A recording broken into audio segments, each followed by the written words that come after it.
Op's son died unexpectedly, and his wife's narcissistic immediate family, along with his sister, made it so much worse. Editor's note: Op made 2 original posts, one about his mother-in-law and the other about his sister, that add context to the whole story. Both have been included before the first update. All posts by you/throwaway and broken 13. Mother-in-law post. Op posted in r/just no mill. Our son died unexpectedly and my mill made it so much worse. I was told to cross-post here as it is a more appropriate sub for my story. I needed to tell my story, get an unbiased opinion, and just vent to get it off my chest. I'm using a throwaway account because the details are very private, and I wish to remain anonymous. Warning: this is long, as I am a very detailed person. This is just one issue in a very hard year, as there is much more. To start off, I guess, my son is dead. My little boy was 13 months old. A pillar of health. We cherished and cared for him with all we had. He was perfect on Tuesday, dying on Wednesday, and passed 7 days later. That is a whole other story in itself. I got along well enough with my in-laws. However, my mother-in-law acts very immature and erratic. My wife told me her mom used to be an alcoholic. As I grew more confident in my relationship with my wife, I told her, I think your mom might have alcoholic brain damage. Where I need help is this. My son needed emergency surgery as his brain, for unexplained reasons, was swelling. They had to remove part of his skull to allow for the expansion. My parents arrived within an hour of my call. My in-laws, whom this post is about, arrived much later, even though they live 30 minutes closer. My in-laws left as quickly as they arrived. My parents, however, stayed. They slept on waiting room coffee tables, waiting to hear if our little boy would live. He made it through that first surgery, only to pass away the day after Mother's Day. My parents never left our side, even though they had brought no clothes or supplies. My in-laws, on the other hand, did not reappear until it was time to say goodbye.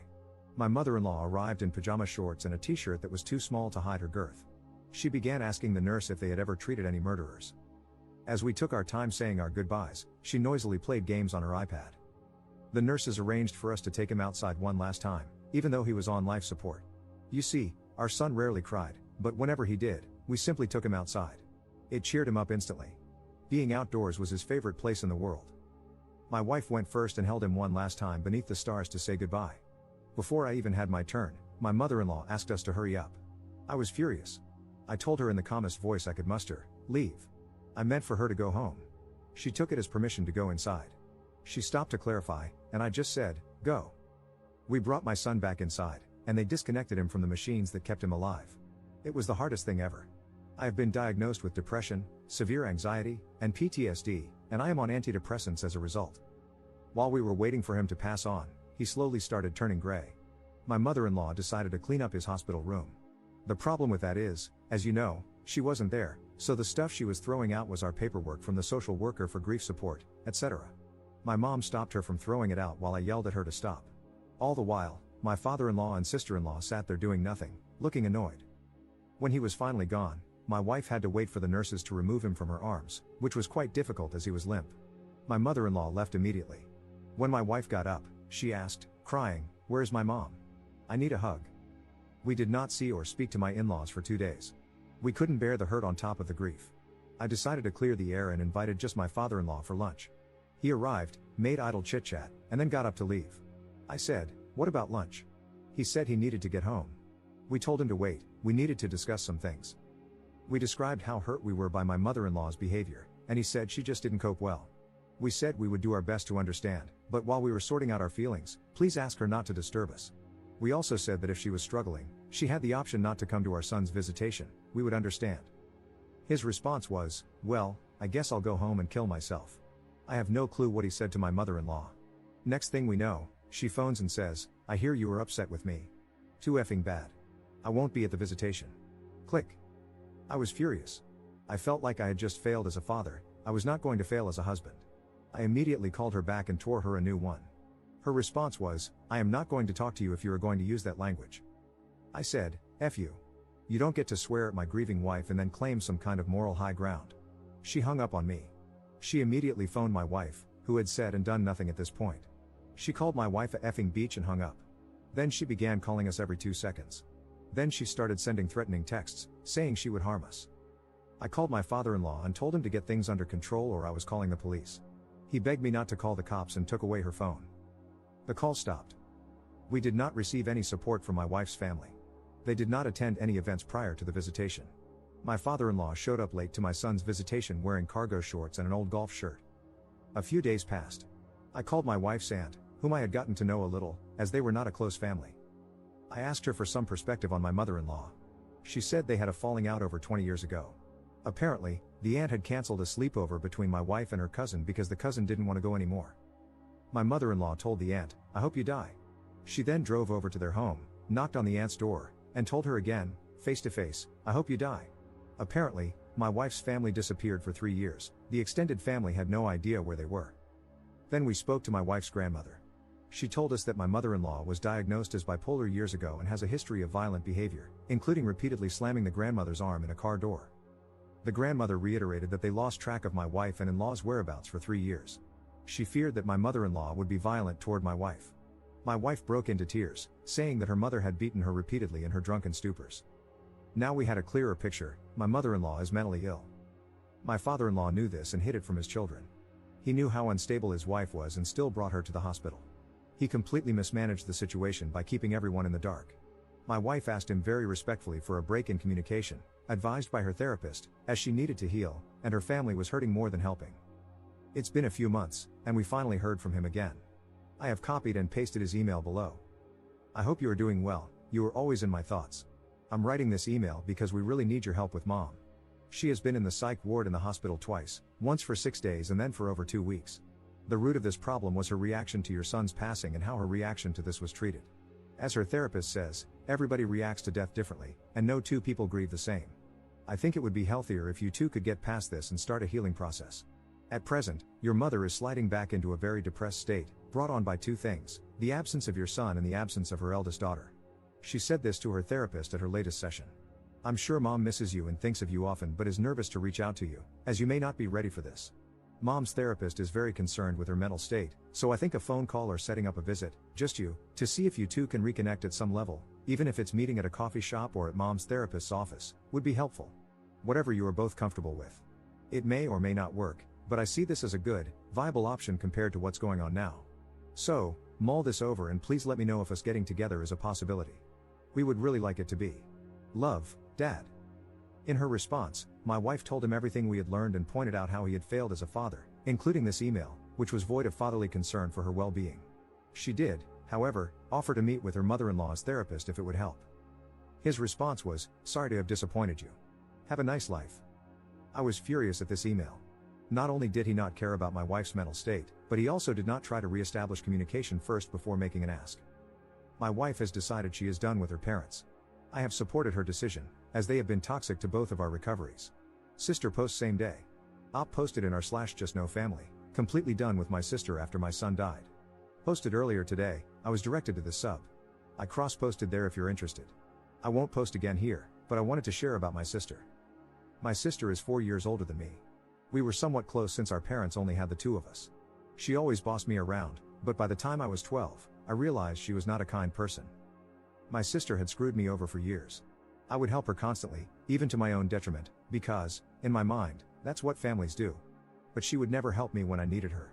The few times she agreed to help, she would pull out at the last minute. I could give you years of backstory, but I'll skip ahead to the final straws. 4 years ago, my wife and I were buying our first home. My brother-in-law owned a truck for his business. My sister offered it to help us move, as my brother-in-law was quite sickly, lung issues, and couldn't help with the actual lifting, etc. This was to be their contribution.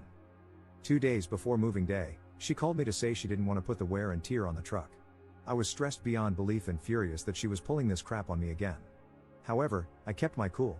She swore up and down that they couldn't help, that my brother-in-law was too sick, and that his nurse would be coming on moving day. She offered to pay for a moving truck if I could manage to book one. Great. I booked the truck and called her back. She yelled at me and told me it needed to be booked under her card so she could write it off. Fine, whatever. She gave me the card number and then said, "Well?" I replied, "Well, what?" She asked, "Aren't you going to ask me to help you move?" In my head, I was going, WTF? She had spent months telling me they couldn't help, including in this very conversation.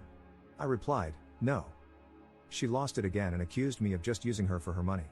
At that point, I had enough and said, "You know what? If you think that little of me, the truck is already booked under my credit card. I'm good." I hung up and didn't speak to her for 2 years. What brought me back into the fold was that my brother-in-law was dying. I decided that, As crappy as she was, everyone deserves family. I reached out and asked if she needed anything. She asked me to visit her husband in the hospital, so I did. I visited him once a week until he was transferred further away, and then I started calling him. He died waiting for a lung transplant. My mom phoned me with the news. I said I'd be at my sister's place right away. My mom said, "You might not be welcome there." I said it didn't matter. Family is family. If she threw me out, so be it. I had to try to be there for her and her kids. We never reconciled. We just pretended nothing was wrong. I rejoined family events in an effort to give them a sense of family. My son was born about 6 months later. It became harder to be there for her as I struggled to find my footing as a new dad with a stressful new job. But I made sure I was there for the hard days. My sister made little effort to be in my son's life. I was confused because she had been so excited for his birth, seeing him as a source of light in her life. Yet, she would take regular trips to my town, get drunk at the bar literally around the corner from my house, and not even pop in. I found out she had started sleeping around. I'm no slut shamer, and with brother-in-law being sick for so long, I'm sure she needed it, so I encouraged her at first. Then she slept with my mom's boss. It started to get out of hand. My nephew quit hockey because he was getting bullied in the locker room. We were all stunned. He loved hockey and was so personable. We later found out my sister had slept with one of the hockey dads, a married one. Next, we found out she had a falling out with her best friend.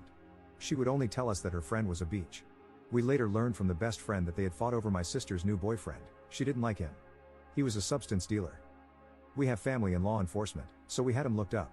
Sure enough, he had been charged as recently as 2016 but got off on a technicality. He also had a suspended license but was driving her car around with her kids in it. Things were very tense between the family and her.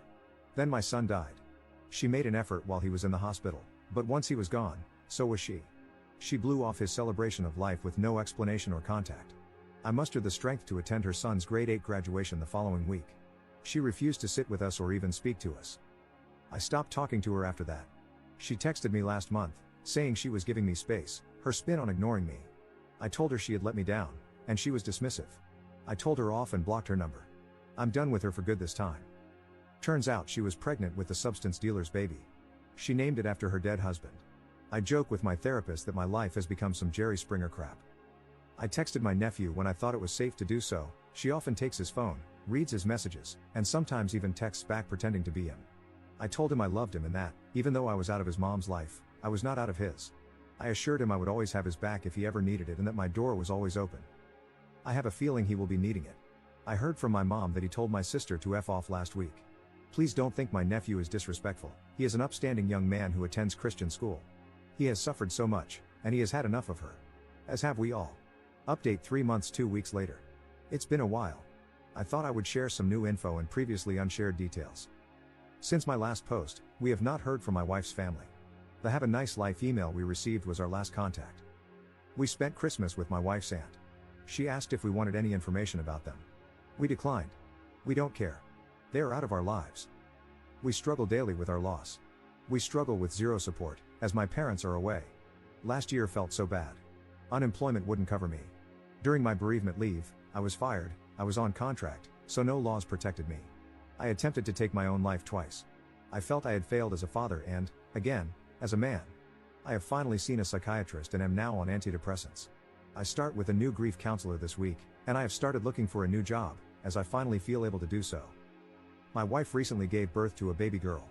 I now have a daughter. A small piece of me was repaired. It feels bittersweet to be a dad again. We told very few people about the pregnancy, maybe 10 people at most. Anything could go wrong during a pregnancy, and we did not want to have to face the world if we potentially lost another child. I later realized that the people we trusted enough to tell were the same ones who came to the house to check on us. It's difficult to hide a pregnancy when people physically see your wife getting larger. I mention all this because my sister chose to stop talking to us, so naturally, she did not know about the pregnancy. The day my daughter was born, I told my nephew about it. I love him too much to make him feel alienated. I guess he told his mom, and she was furious. No idea why, other than the fact that she is a narcissist who hates not being the center of attention. She called and berated my parents. Meanwhile, her substance dealer boyfriend texted me, telling me how crappy my parents and I are. I responded by texting, "My son is dead. My daughter was just born. Is this the man you want to be today?" He called me a retard. I told him to stay classy and blocked his number. I should mention that my sister and her substance dealer boyfriend also had a baby last year. They didn't tell me about it. I'm confused by the double standard. My sister spent the first week of my daughter's life phoning everyone we knew, those she was still in good standing with, demanding to know if they had known about the pregnancy. Of course, since we had kept it a secret, they all said they didn't know. That was the last I heard from her, though I doubt she'll stay quiet. My sister-in-law, whom I have yet to talk about, unblocked us on social media. I can only assume this was to try to glimpse pictures of our daughter. She also sent us a baby gift with no return address. I believe she did so to force us to open it before seeing who it was from. We have since donated her gift to charity, as we want nothing to do with her. My wife wants zero reminders of her family around.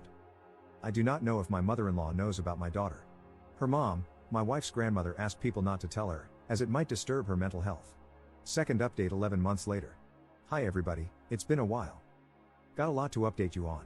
I guess we'll start with me. I have been in the care of both a counselor and a psychiatrist. I seem to be on a good balance of meds for my depression and anxiety, and I have been feeling a lot better lately. Thanks to my psychiatrist, I was approved for disability, so I have some income now. Because of this, we decided that my wife should return to work while I stay home to watch our daughter. I have been a stay-at-home dad since September, and it's been going well. My daughter is now older than my son was when he died. We continue to have zero contact with my mother-in-law and my wife's entire immediate family. However, my wife's aunt has been very supportive. I've become a lot more insightful about the toxic nature of my wife's family relationships, thanks to all of you.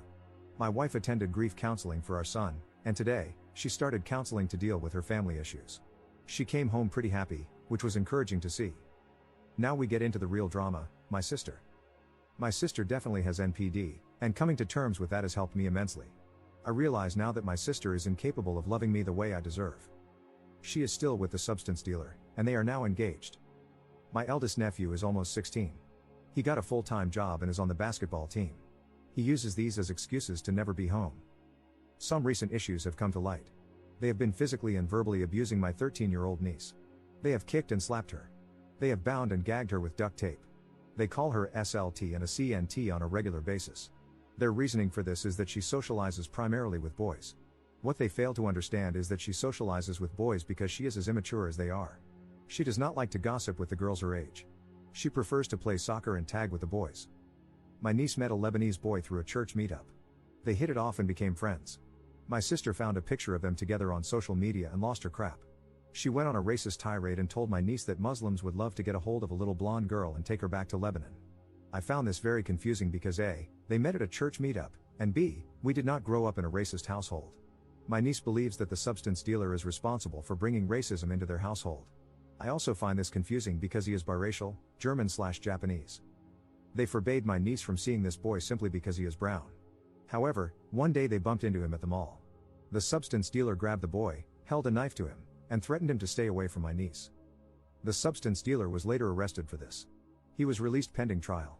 He blamed my niece for the whole thing, and they began attacking her at home. It ended with my sister saying, "I wish you would kill yourself." My niece then went to the kitchen, grabbed a knife, and self-harmed her wrist. My niece's friends at school reported it to Children's Aid, and an investigation began. My sister told my niece that if she lost either of her sons over this, she would disown her and stop loving her. Due to the substance dealer's charges and the Children's Aid investigation, my sister, who had not been speaking to my parents, called them in a panic. On a long shot, my mom suggested she send my niece down south to stay with them. They are snowbirds. My sister was desperate and agreed. My niece is currently safe and happy with my parents. My parents and I agree that they must keep her at all costs. She cannot go back to that abusive home. I will let you know if they get legal custody of her, as the battle is only just beginning. We get little nuggets of information from my niece as she remembers things. Again, she is naive/immature. She says the substance dealer gets high, and when he is high, he becomes paranoid. He gets a machete out and sits with it. He often forgets it and leaves it lying on the couch for the toddler to find. I had to ask my niece something I already knew the answer to in my heart, but I needed to hear it. She told me that she and her older brother did not come to my son's celebration of life because my sister kept it from them. My niece and nephew still love me, but their mom has kept them from me. I knew deep down that was what was happening, but it still hurts so much to know that I was deprived of their love and comfort at a time in my life when I needed it most. Editor's note. Op has a final update posted 3 years 3 months after the last update I just covered, but his post was deleted too fast for it to be archived. Op has not posted anything else since.